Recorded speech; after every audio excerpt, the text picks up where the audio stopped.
Hey guys, I'm Heidi Preeb. Welcome back to my channel, or welcome if you're new here. This month on this channel, we're talking about resilience. And today in particular, we're going to be talking about emotional pain. Now, this is a video I've been really excited about for a while because I think that we get so many conflicting messages about what emotional pain means and when we ought to attend to it. And this is something that I have always been working to be in right relationship with as my life has gone on.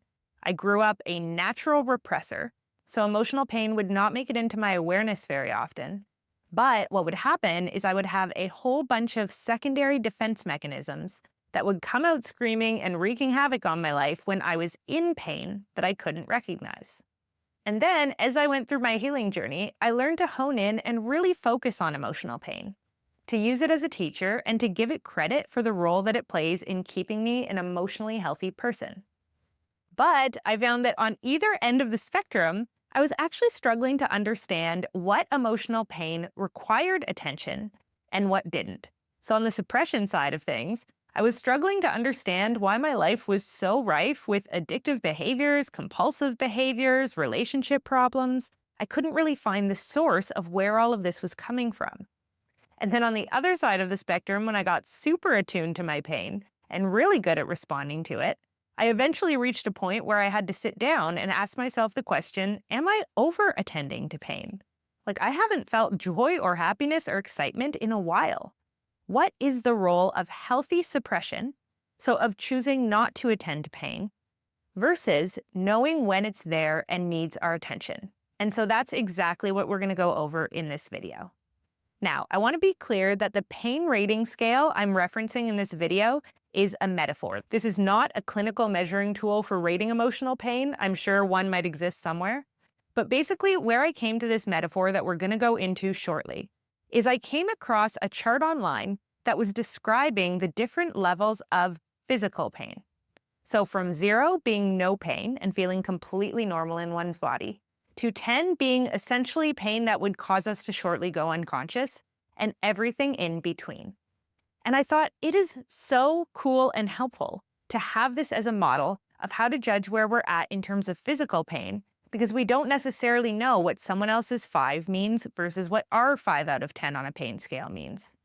And what we're going to talk about today is translating those physical pain scales, so I took a few of them and created kind of an amalgamated version, into an emotional pain scale. So looking at how most people tend to react to emotional pain at what levels, in order for us to start gaining some context of what we might be dealing with emotionally, if we err on that more repressed side of things and struggle to notice our emotional pain in our conscious awareness, or to notice where we might be giving it too much attention if we're erring on the other side of that spectrum and really fixating on and honing in on emotional problems, sometimes at the expense of just simply leaving things to breathe a little bit. What we're going to be looking at today is putting emotional pain on a scale of 0 to 10, similar to the way that doctors and health professionals sometimes ask their patients to rate physical pain on a scale of 0 to 10. So the first level of pain that we could be experiencing is 0. A patient in the doctor's office who is experiencing absolutely no pain would report a 0. A human being who is feeling incredibly happy and well-regulated might also report a 0 if you ask them about their emotional pain. And I feel like these moments in life are kind of few and far between, but we will start the scale with that as a reference point. Now, when you look at physical pain scales, 1 tends to represent minimal pain. So someone who might have something that feels a little uncomfortable in their body, but it's hardly noticeable. And this can absolutely be the case with emotional pain too. This can kind of be thought of as one of those days where we feel a little bit off in a couple of moments during the day, but it's not really a big deal and the moment kind of passes and it's very easy to move on from it. We probably won't even remember that it happened later on. So when our emotional pain level is at a 1, just kind of forgetting about it and going on with our day will probably put us back into a regulated state without really having to think about it. 2 on a physical pain scale tends to indicate mild discomfort. So this is the kind of physical pain where if you pay attention to it, you notice it, but it's also not that hard to kind of ignore it and get on with things. And emotionally, we experience this kind of pain too, right? Someone might say something to us and we might go, did they have a tone with that, or was something off there? But it's pretty easy for us to forget about it if we're not consciously recalling it back into memory. and just kind of moving on with our day without fear that it's going to keep interrupting our conscious awareness. Mild discomfort, but not really something that's throwing us off. Level 3 is where we start more consciously experiencing persistent pain.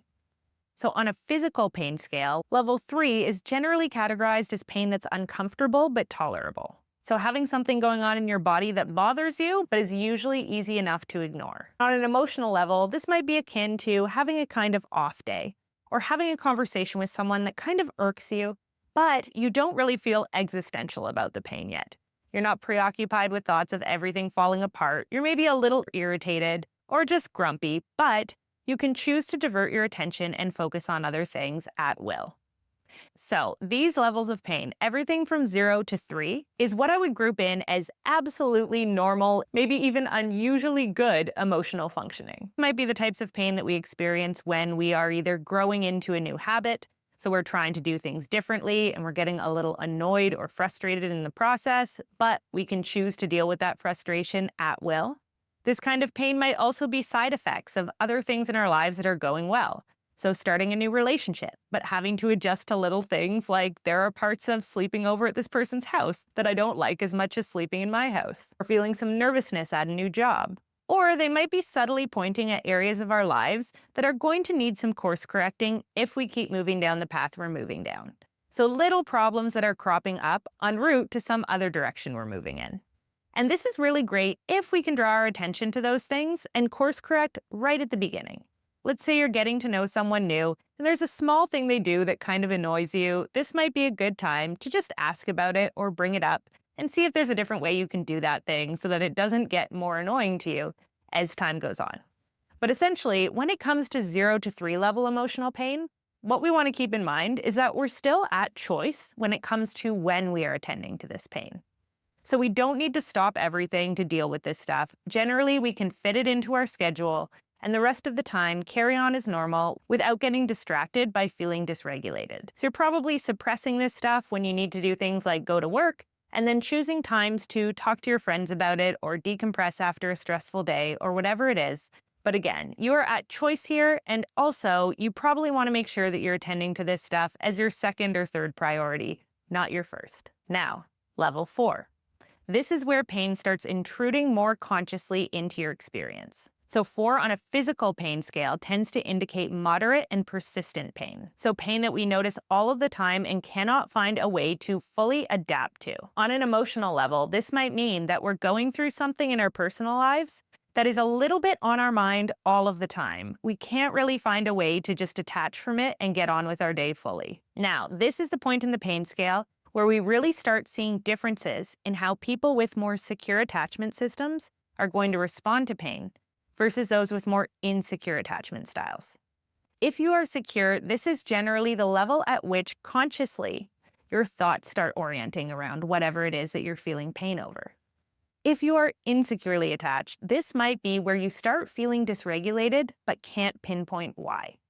So you're just feeling a little grouchy, or someone's just annoying you kind of consistently, or you're feeling a little bit detached in your relationship, but you're not quite sure why, but it is becoming a constant problem. We can't really fully suppress it, which means if the problem is consciously available to you, it's going to be on your mind a lot of the time. If the problem is not consciously available to you because you have defense mechanisms in place that prevent you from consciously seeing it, you are going to start getting dysregulated and experiencing low-level neurotic pain. If you don't know what I mean when I say that, I will link a video in the description of this one that goes over what I mean by the term neurotic. But essentially, neurotic pain is just pain that is emanating out of a psychological blind spot. So for example, if you have an avoidant attachment style and it's really tricky for you to see when you're feeling vulnerable, you might start feeling contempt in the areas where your system is actually logging you as vulnerable. Or if you are more anxious, you might have feelings of anxiety or distress in these areas. And these patterns are going to continue as we move down the pain scale. 5 on a physical pain scale generally indicates strong pain. This is pain that we notice all of the time, and we have become in some ways preoccupied with attending to at the expense of other things. And this type of pain, when it's physical, might start lending itself at this level to changes in our personality or the way that we are showing up to other people. Because this pain is now pretty heavily intruding into our day-to-day life, and so that's going to impact our mood. And so this is where, if you are securely attached, you're likely to be quite conscious of the fact that you are going through it, that something is up in your life that it needs attending to, and you need to be consciously placing your attention on how you can work with it, soothe yourself around it, and respond to whatever situation is causing it. If you are not particularly securely attached, and if you have a lot of unconscious wounds that come up for you when you're struggling, this is likely when you are going to start experiencing chronic neurotic patterns. So you might notice yourself frequently reverting to old patterns of reaction that you may have learned in childhood. So you might find yourself lashing out more often, or if you are more avoidant, withdrawing from situations that you find stressful chronically. So at this phase, we're no longer really feeling fully like ourselves. Our normal ways of functioning and coping with problems are getting eclipsed by whatever patterns come online for us when life gets distressing. So if we have things like insecure attachment patterning, like complex PTSD or other forms of relational wounding, this might be kind of the tipping point where we stop being as concerned with acting normal and kind of keeping up a front. And instead, we're more frequently giving in to our neurotic patterns of thinking and feeling and behaving. Predominantly, we are acting from a place of pain, whether that pain is conscious to us or not. And much of our behavior is oriented around trying to soothe our internal distress.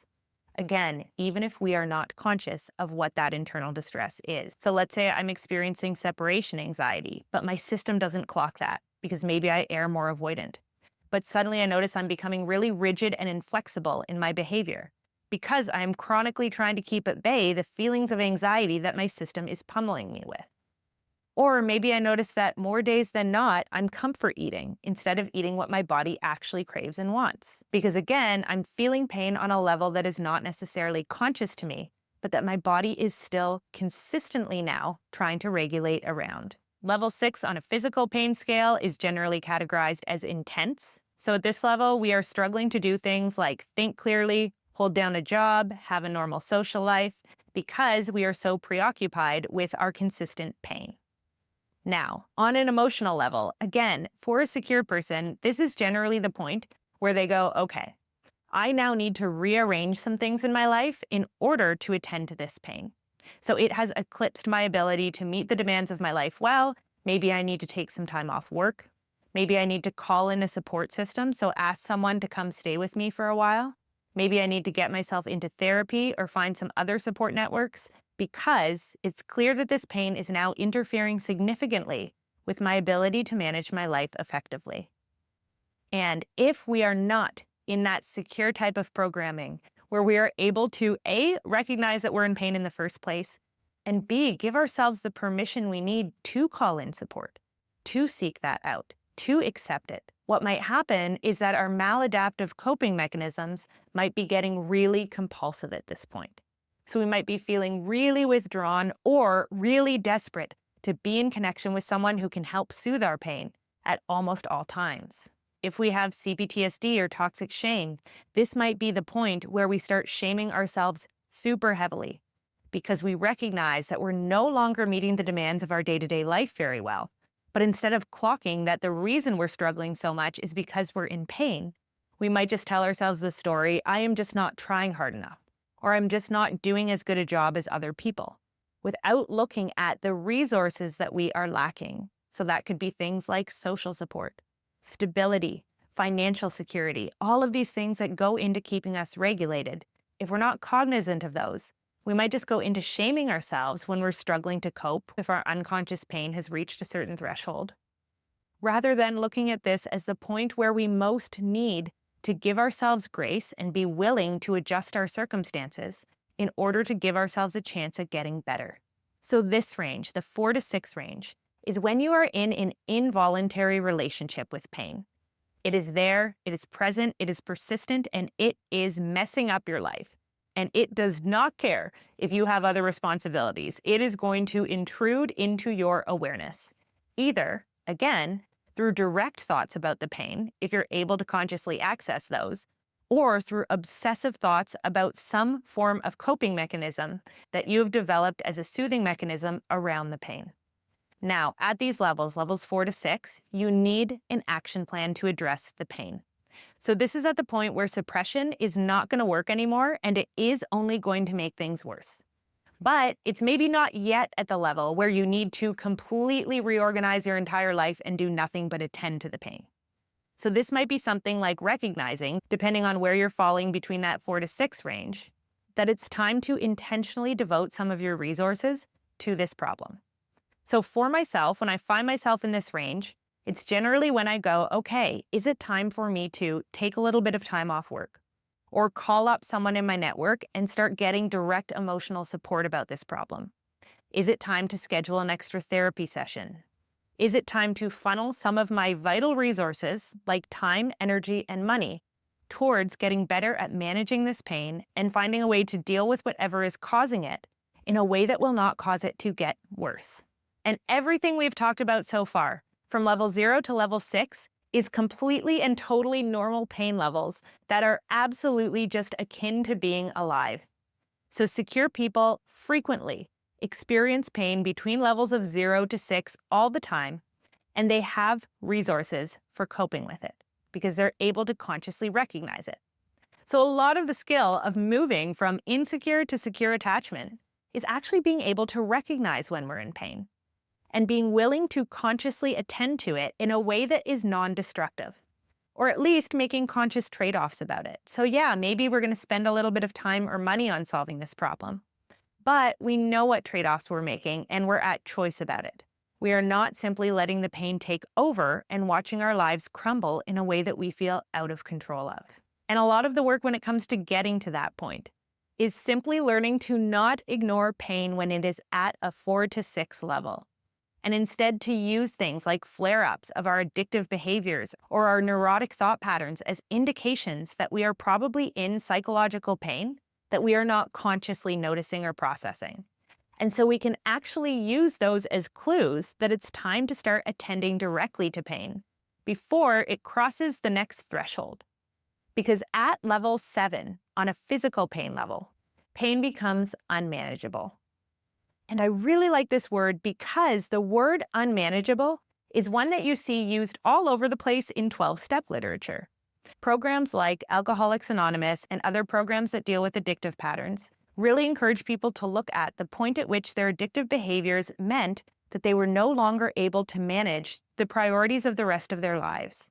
So they were letting their addictions take precedence over their family lives or over their careers.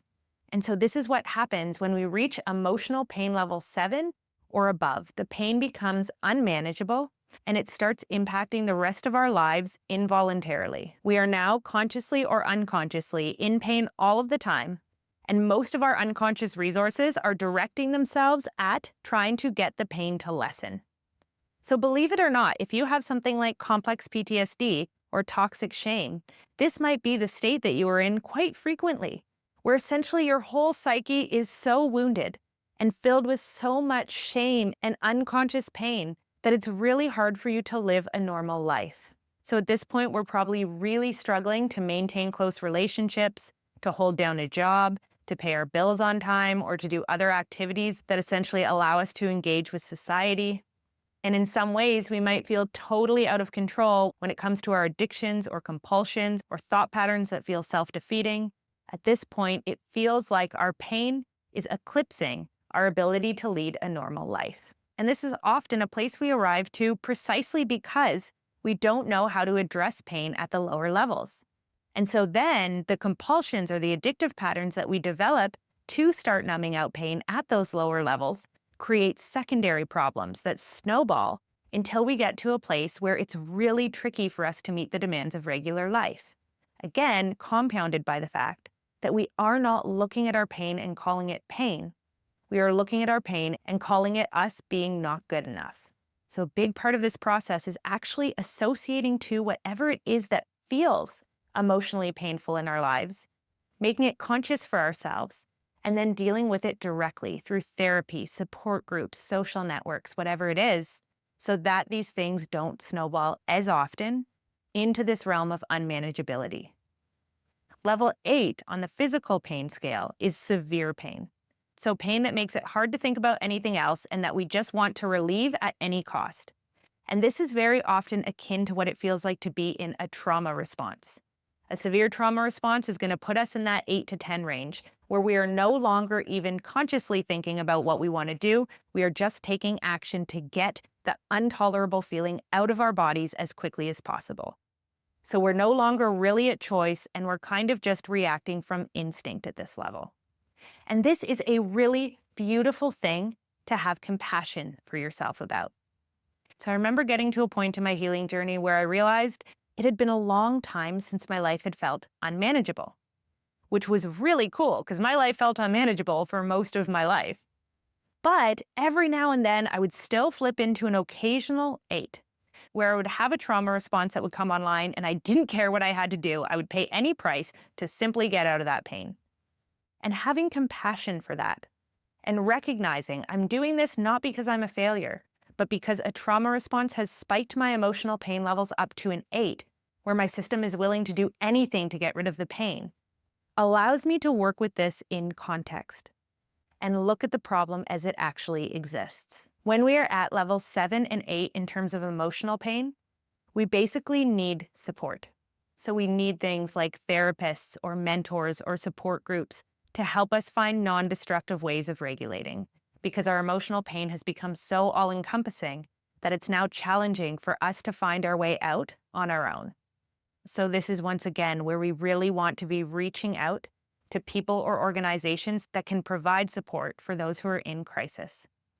And then levels 9 and 10 are essentially when our coping mechanisms have completely taken over. So maybe we are completely dissociated now. And generally, these levels are where we need direct intervention. So we might need to be hospitalized for a period of time or have someone around us 24 hours a day because we aren't even able to meet the day-to-day demands of feeding ourselves or maintaining our hygiene or whatever it is. So now that we've looked at this whole scale, what do we want to take away from it? There are a couple of main things. One, recognizing that to be secure and to have done trauma healing does not mean that you won't feel pain anymore. It just means that you will feel significantly less neurotic pain, which means pain that we aren't aware where it is coming from. Instead, we'll be able to get clearer on both why we're struggling emotionally, as well as what we need to do to tend to that struggle in as productive a way as possible. So this is about developing the awareness of when we want to be employing which coping skills. Again, 0 to 3, a little bit of suppression is probably fine. And we just want to make sure that we're keeping up with our routines and we're able to keep up with the things that naturally regulate us.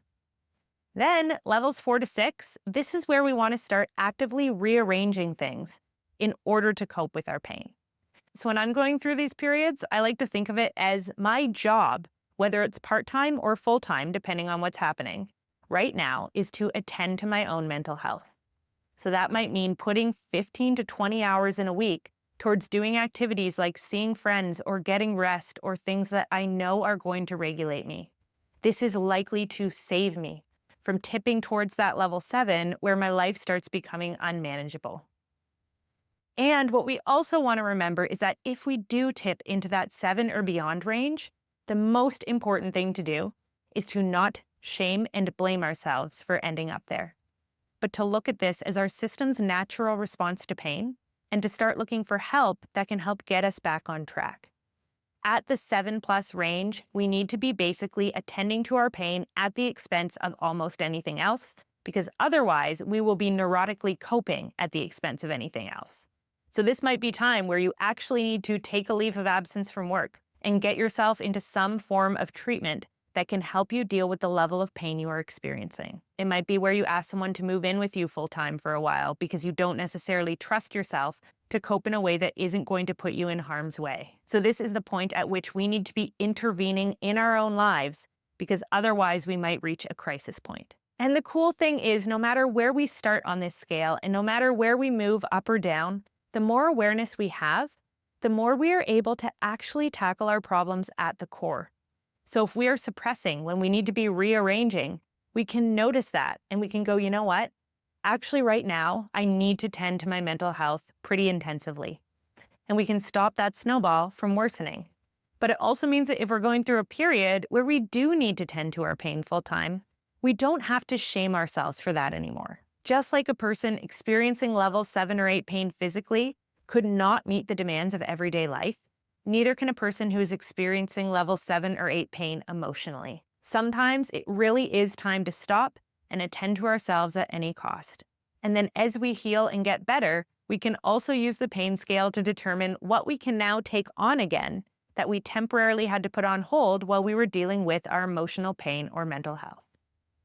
All right, I'm going to leave this at that for today. But essentially what I hope you take away from this video is just the idea that emotional pain really does demand to be felt. And if we do not feel it directly, we will feel it neurotically. So we want to be working towards a place where we're able to validate our pain for ourselves and take the action at the level it needs to be taken in order to resolve and soothe it.